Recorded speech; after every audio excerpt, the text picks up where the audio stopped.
Le monde est rempli de personnes blessées qui ne savent pas comment être qui elles sont. Elles n'agissent pas comme elles-mêmes parce qu'elles pensent que les personnes qu'elles sont ne valent rien du tout. Et alors, elles prétendent et essayent d'être quelqu'un qu'elles ne sont pas. Elles essayent d'être comme quelqu'un d'autre, de mettre des masques. Elles ont un sourire figé sur le visage. Elles agissent comme si tout va bien alors qu'elles saignent à mort intérieurement. Et Dieu ne veut pas qu'on ait à prétendre. Il veut que nous soyons assez honnêtes pour recevoir la guérison qui nous appartient grâce à la mort et la résurrection de Christ, et puis que nous soyons de vraies personnes, des personnes individuelles, confiantes en qui nous sommes en Christ, sans avoir de compétition avec quiconque et sans nous comparer à quiconque. Pouvez-vous dire Amen? Maintenant, j'ai une déclaration pour vous. Ce n'est pas grave si ça ne va pas. Nous refusons désespérément que les gens sachent que nous n'allons pas bien. Nous voulons que tout le monde pense que nous avons le contrôle. Je suis la personne qui va toujours bien dans le coin. Pas de problème, pas de problème. Pas de souci, cool. Mais après, quand vous devenez chrétien, le langage change, mais le problème est toujours le même. Louez le Seigneur. Merci Jésus. Gloire à Dieu. Amen, amen, amen. Vous allez à l'église avec votre face d'église, avec votre sourire figé du Saint-Esprit, avec le vocabulaire chrétien que vous avez appris.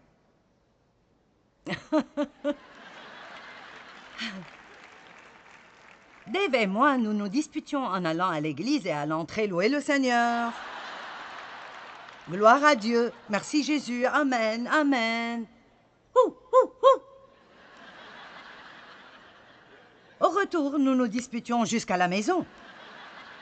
Je me mettais en colère contre lui parce qu'il voulait regarder du foot, et puis j'allais à la salle de bain et je pleurais toute la journée, passais la journée à être déprimée. Faisais cela toute la semaine, et puis allais à l'église la semaine suivante, louer le Seigneur, gloire à Dieu. Allez, est-ce que quelqu'un passe par cela? D'accord. Mais je vous le dis, le Saint-Esprit veut détruire cela. Laissez-le détruire cela avant que vous ne soyez détruits. Et puis laissez-le reconstruire pour que tout soit en ordre. Vous ne pouvez pas recevoir d'aide de Dieu si vous n'admettez pas que vous avez besoin d'aide. Alors la première chose que nous devons faire est d'aller à Dieu et de lui dire « Je t'aime Seigneur, j'apprécie mon salut, mais je suis une épave. Et je veux de la vérité. Je ne veux pas vivre dans la déception. Voici une autre prière à prier tous les jours. Dieu, ouvre mes yeux dans toute région où je suis trompé et enseigne-moi la vérité. » Nous parlerons un peu plus à propos de la déception dans l'un des autres messages parce que nous sommes si trompés dans tant de domaines et nous pensons que tous les autres ont un problème. C'est ta faute si je ne suis pas heureux, c'est ta faute. Et si tu avais fait ça, alors je n'aurais pas eu ce problème. Psaume 109, 22, regardons combien David a été honnête. « Je suis malheureux et indigent, et mon cœur est blessé au-dedans de moi. » Je vous le dis, le psalmiste David était étonnamment réel avec Dieu. Comme vous lisez les psaumes, vous verrez qu'il ne jouait pas de jeu de prétention. Laissez-moi vous le dire encore, ce n'est pas grave si ça ne va pas. Si vous n'allez pas bien, vous n'avez pas à prétendre que vous allez bien. Vous pouvez dire « J'ai besoin d'aide. J'ai besoin de l'aide de Dieu. » Jacques 5, 16. Confessez donc vos fautes l'un à l'autre, afin que vous soyez guéris et restaurés spirituellement dans votre âme. Nous savons que nous pouvons confesser nos péchés à Dieu et que notre pardon vient de lui. Mais c'est bien parfois de juste parler à quelqu'un et faire sortir certaines choses de vous. Le problème que nous avons aujourd'hui, et que la loyauté et l'honneur ont été abandonnés et que l'intégrité est un mot que beaucoup de jeunes personnes ne comprennent pas, plusieurs personnes trouvent que c'est difficile de trouver quelqu'un à qui elles peuvent parler et avoir confiance qu'ils vont garder leur secret. Mais il y en a encore. Choisissez sagement, mais trouvez un bon ami, un membre fiable de la famille, un leader spirituel fiable si vous avez besoin de parler à quelqu'un à qui vous pouvez parler.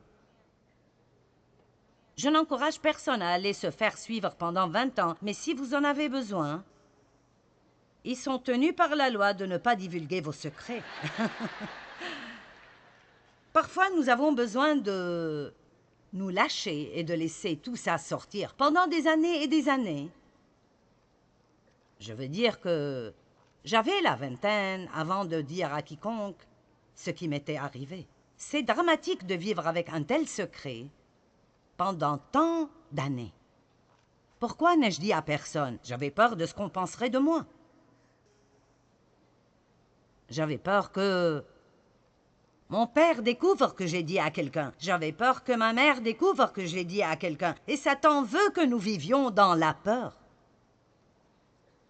Il veut pratiquement que nous ruinions nos vies et puis nous faire avoir peur que quelqu'un découvre un jour. Peut-être que tu étais dans la prostitution et maintenant tu as peur que quelqu'un découvre, quoi que soit votre cas. Les secrets enterrés vivants ne meurent jamais. Ils continuent à nous détruire. Et il y a de la valeur dans ce « confessez donc vos fautes l'un à l'autre » afin que vous soyez guéris. Parfois, si vous avez quelque chose qui vous dérange, l'ennemi vous attaque et vous ne pouvez juste pas dépasser cela. Je me souviens qu'une fois, j'avais un vrai problème de jalousie envers quelqu'un. Et je ne voulais pas ressentir cela. C'était stupide, mais j'ai vraiment ressenti cela. Et j'ai juste senti que le Seigneur me disait que je devais aller et dire à Dave et lui demander de prier pour moi. Eh bien, c'est humiliant parfois de devoir dire à quelqu'un par quoi vous passez ou ce que vous avez fait. Mais c'est dans cet acte même d'humilité que nous recevons l'aide de Dieu. Dieu aide les humbles. Dieu aide ceux qui sont prêts à dire « j'ai besoin d'aide ». Ne restez pas dans l'obscurité, seul. Ce qui est ramené dans la lumière est exposé. Souvent, quand nous avons des problèmes et nous avons mal, nous blâmons quelqu'un d'autre. C'est toujours la faute de quelqu'un d'autre. Ça a commencé dans le jardin, le jeu du blâme. Et ça continue dans la vie de toute personne. Je l'ai fait, je suis sûre que vous le faites. Si je suis en retard pour le travail, c'est la faute de quelqu'un d'autre. Quelqu'un d'autre à la maison aurait dû faire quelque chose qu'il n'a pas fait, que j'ai dû alors faire ce qui m'a retardé. Allez. Il ne vous vient jamais à l'esprit que peut-être que nous aurions dû nous lever tôt et laisser une petite marche dans notre vie pour que nous puissions nous occuper de certaines des choses inattendues. Alors ne laissez personne vous blâmer pour leurs problèmes et ne blâmez personne pour les vôtres. Vous dites, eh bien, ce n'est pas de ma faute, quelqu'un m'a fait ceci ou m'a fait cela. Eh bien, vous savez, peut-être que la façon dont vous êtes maintenant n'est pas votre faute, mais ne laissez pas cela devenir une excuse pour rester ainsi. Je veux dire, vous savez, quand j'ai commencé à découvrir que Dieu s'occupe de toute ma vie, et ceci n'est pas juste une affaire où je suis sauvée et maintenant je me débrouille jusqu'à ce que j'arrive au ciel et alors je pourrai avoir un peu de joie. J'ai été étonnée quand j'ai découvert que j'avais une telle foi dans mon âme à cause des choses qui me sont arrivées dans mon passé et qu'il y avait une promesse dans la Bible pour couvrir chacune d'entre elles, qu'il n'y avait aucune peine avec laquelle j'étais obligée de vivre, que Dieu s'occupe de tout. Et j'avais besoin de découvrir ce qui était à moi à acheter, réglé et livré par le sang de Christ. Et j'avais besoin de commencer à ouvrir ces paquets et commencer à jouir de la vie que Jésus est mort pour que je l'obtienne. Peut-être que vous ne savez pas cela non plus. Peut-être que quelqu'un vous a traîné ici aujourd'hui. Peut-être qu'ils vous ont nourri et vous ont promis toutes sortes de choses si vous venez. Mais le fait est que vous êtes ici et vous n'êtes pas encore hors du bâtiment. Quand nous commençons une relation avec Christ, il y a un échange divin. Oh, j'aime cela. Il prend les mauvaises choses et nous en donne de bonnes. Je vous donne un exemple. Quand j'ai épousé Dave, je n'avais pas de voiture. Et Dave avait une voiture. Maintenant, dès que j'ai dit oui, j'ai eu une voiture. Qui a compris cela? Vous le comprenez maintenant, n'est-ce pas? Vous comprenez? Quand vous dites « je reçois le Christ », c'est comme si vous disiez oui. Et toute sa bonté vient engloutir votre néant. Mon état de sans voiture a été englouti par une voiture. C'était merveilleux. Tout d'un coup, j'ai eu plein de trucs que je n'avais pas auparavant. C'est une bonne affaire. Jésus nous donne la joie au lieu du deuil, la bonté au lieu des cendres, la louange au lieu de la dépression, le respect pour nous-mêmes au lieu de la honte, le pardon au lieu du blâme, l'espérance au lieu du désespoir, la justice au lieu du remords, et plus, et plus, et plus, et plus. Mais vous ne pouvez pas garder les cendres et avoir la beauté. Maintenant, ça devient sérieux. Vous dites, que veux-tu dire? Eh bien, vous savez, si vous voulez avoir la vie magnifique que Christ veut que vous ayez, alors vous ne pouvez pas juste avoir une humeur déplorable le jeudi et vous asseoir toute la journée en pensant à toutes les misères que tout le monde vous a causées pendant toute votre vie, et combien vous êtes énervé, et comment vous allez vous venger, et vous allez les exclure de votre vie, et je ne ferai pas ceci, et je ne ferai pas cela.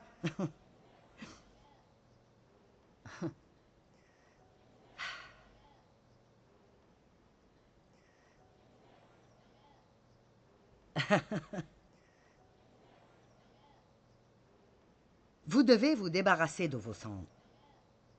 Vous les laissez tomber et vous obtiendrez la beauté.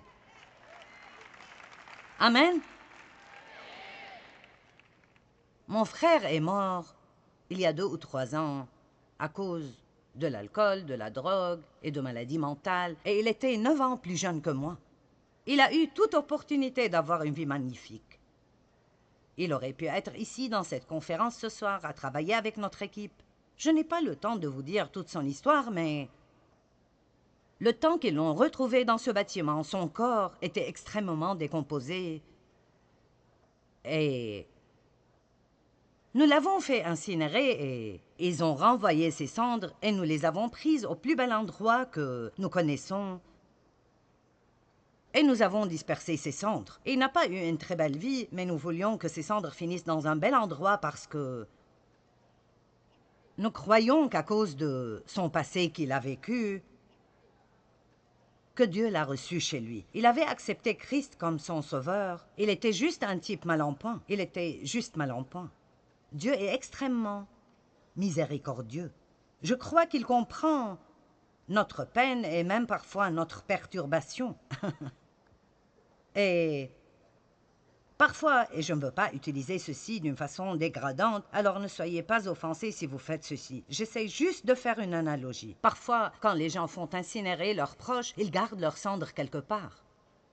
Et vous pouvez faire cela dans votre vie. Vous pouvez avoir les cendres de votre passé et vous pouvez les garder quelque part. Peut-être que vous ne leur prêtez pas attention souvent, mais là, parfois, vous voulez juste aller et les voir de nouveau.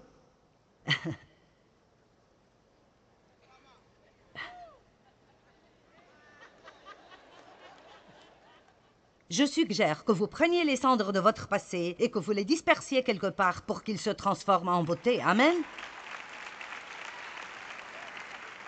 Vous voyez, là où j'ai mis les cendres de mon frère, il n'y a aucun moyen pour moi de revenir et de les rassembler. Dieu veut que vous sortiez d'ici ce soir déterminé de ne jamais dans votre vie passer une nuit de plus avec les grenouilles. Quoi? Comment es-tu arrivé aux grenouilles? Eh bien, allons à l'Exode chapitre 8.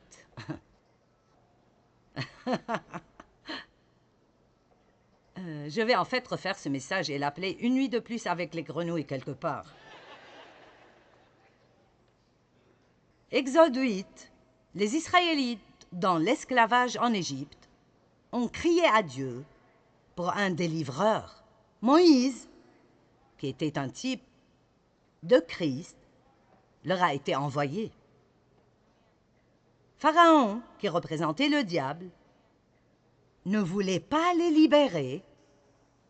Alors, Dieu a envoyé des plaies l'une après l'autre et a dit « Tu auras une vie misérable jusqu'à ce que tu laisses mon peuple partir. » Eh bien, l'une de ces plaies était les grenouilles. Exode 8:1. Puis l'Éternel dit à Moïse, « Va vers Pharaon et tu lui diras, ainsi parle l'Éternel, laisse aller mon peuple afin qu'il me serve. » Et je suis ici ce soir pour vous dire que nous annonçons au diable, laisse aller le peuple de Dieu afin qu'il puisse servir Dieu. Amen. Je serai le porte-parole de Dieu ce soir et je dirai, ainsi parle l'Éternel, laisse aller mon peuple. Amen. Si tu refuses de le laisser aller, je vais frapper par des grenouilles toute l'étendue de ton pays. Le fleuve fourmillera de grenouilles. Elles monteront et elles entreront dans ta maison, dans ta chambre à coucher et dans ton lit, dans la maison de tes serviteurs et dans celle de ton peuple, dans tes fours et dans tes pétrins. Dieu peint une image ici, des grenouilles partout. Vous savez, si vous avez de la misère dans votre vie, elle est partout où vous allez. Des grenouilles d'apitoiement, des grenouilles de colère, des grenouilles d'amertume, des grenouilles de haine. Allez, vous me suivez? Des grenouilles. Bon. L'Éternel dit à Moïse, dis à Aaron, étends ta main avec ta verge sur les rivières, sur les ruisseaux et sur les étangs, et fais monter les grenouilles sur le pays d'Égypte. Aaron étendit sa main sur les eaux de l'Égypte, et les grenouilles montèrent et couvrirent le pays. Mais les magiciens en firent autant par leur enchantement et sortilèges. Ils firent monter plus de grenouilles. J'ai pensé que ceci est intéressant parce que c'est un peu comme Pharaon. Au lieu de prier « Dieu, je comprends, débarrasse-nous des grenouilles », il s'est tourné vers des gens pour résoudre le problème et tout ce qu'ils ont fait est d'amener plus de grenouilles. Vous voyez? Quand vous allez chez des gens pour résoudre vos problèmes que seul Dieu peut résoudre, vous ne ferez qu'obtenir plus de grenouilles au-dessus de vos grenouilles.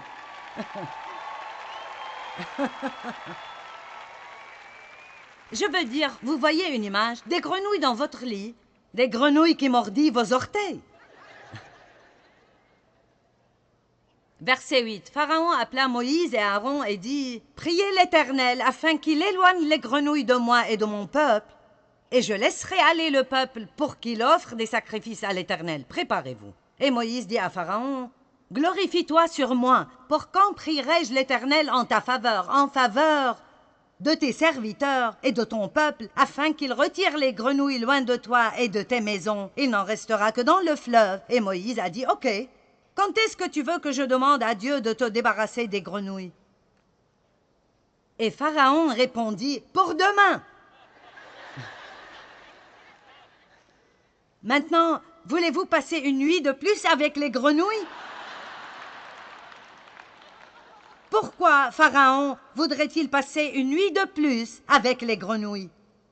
Pourquoi n'a-t-il pas dit « Prie maintenant 7 minutes même » ? Qui dans ce bâtiment ce soir dirait « Pas une seule nuit de plus avec les grenouilles » ? Vous savez quoi? Demain est probablement le mot le plus dangereux dans la langue française. Demain. Débarrassons-nous des grenouilles demain. Allons au lit avec elles une nuit de plus. Allons, vous me suivez les gars? Quand pardonnerez-vous aux gens qui vous ont blessés? Quand arrêterez-vous de dire c'est trop dur, c'est vraiment trop, ce n'est pas juste? Maintenant. Maintenant. Ceci est le jour que le Seigneur a fait. Vivons-le dans la joie et l'allégresse.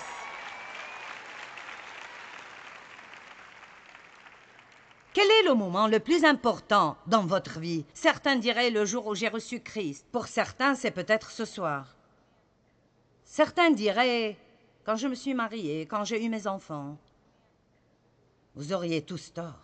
Le moment le plus important dans votre vie est ce moment maintenant, parce que c'est le seul que vous savez sûrement que vous l'avez. Tous les moments d'hier sont passés. Vous ne pouvez pas aller en arrière et changer ce que des gens vous ont fait.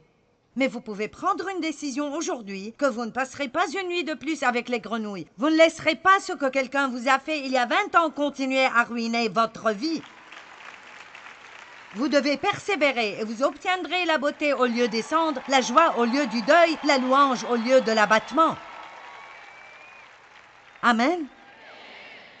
Vous savez, Jésus a nourri plusieurs milliers de personnes avec le déjeuner d'un petit garçon. Et il n'y avait pas assez pour nourrir la foule. Il n'y avait qu'un peu de pain, un peu de poisson, des milliers de personnes. Mais le petit garçon a dit « Je te donnerai mon déjeuner, tu peux faire quelque chose avec. » Et bien sûr, Jésus l'a miraculeusement multiplié et a nourri toutes ces personnes. Écoutez, si vous donnez simplement à Dieu ce que vous avez, même si ce n'est pas assez pour réparer le problème, même si tout ce que vous lui donnez ce soir est votre vie brisée, gâchée et misérable,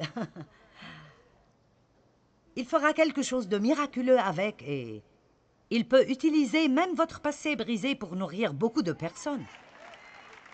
Amen. Je vous nourris aujourd'hui avec la parole de Dieu. Je brise le pain avec vous en quelque sorte. Et il se multiplie. Il arrive à vous et il arrive à ces millions de personnes qui regardent à la télé. Et une chose incroyable est arrivée. Quand Jésus a fini de nourrir tous ces gens, ils ont ramassé 12 paniers pleins de fragments, juste de petits fragments. Et Jésus a dit, ramassez les fragments pour que rien ne soit perdu. Écoutez-moi, si vous sentez que votre vie est juste une foire fragmentée ce soir, si vous laissez Jésus rassembler tout ça, il s'assurera que rien dans votre passé ne sera perdu. Votre peine deviendra le gain de quelqu'un d'autre. Votre foire deviendra votre message. Ce que vous avez traversé pourrait devenir votre miracle et certainement le miracle de quelqu'un d'autre. Vous savez, pendant plusieurs années, j'ai dit, eh bien, si seulement on n'avait pas abusé de moi. Si seulement on n'avait pas abusé de moi. Vous savez, quand Lazare est mort, sa sœur Marie a dit à Jésus, « Si seulement tu avais été ici, Seigneur, mon frère ne serait pas mort. Pourquoi n'étais-tu pas là? » Si souvent nous disons cela, « Pourquoi ne m'as-tu pas aidé quand j'étais dans cette situation? Pourquoi ne m'as-tu pas aidé quand on a abusé de moi? » J'ai demandé à Dieu de m'en sortir, j'ai prié. Il ne l'a pas fait. Il aurait pu le faire, il ne l'a pas fait. Joyce, tu n'es pas en colère contre Dieu? Il est de loin plus intelligent que moi. Et je vous dirai quelque chose, écoutez. Il n'en m'en a pas sorti, mais il m'a aidé à la traverser. Allons maintenant, il m'a aidé à traverser. Et je veux vous dire quelque chose. J'ai eu une expérience avec Dieu. Et maintenant, Dieu a pris cette foire brisée. Et ici, maintenant, ce message, ma vie guérie, ma vie restaurée, ce message a le potentiel de mettre des millions de gens au début d'un chemin de guérison dans leur vie. Si Dieu m'en avait sorti quand je voulais en sortir, ça aurait été bien, mais je n'aurais pas eu ce message. Je n'aurais pas eu ce message. Comment Dieu travaille dans tout ça. Et je sais que parfois ça nous paraît être injuste, mais je vous dirai une chose. Quoi que j'ai perdu, oh mes amis, laissez-moi vous le dire, Dieu m'a donné le double au lieu de mes troubles. Amen. Et il fera la même chose pour vous. Plus de grenouilles. Je crois qu'il est temps de prendre une décision, de sortir de l'esclavage, de laisser tomber les grenouilles et de trouver la liberté que Jésus est mort pour que vous l'ayez. Ne vivez pas dans votre peine passée un jour de plus.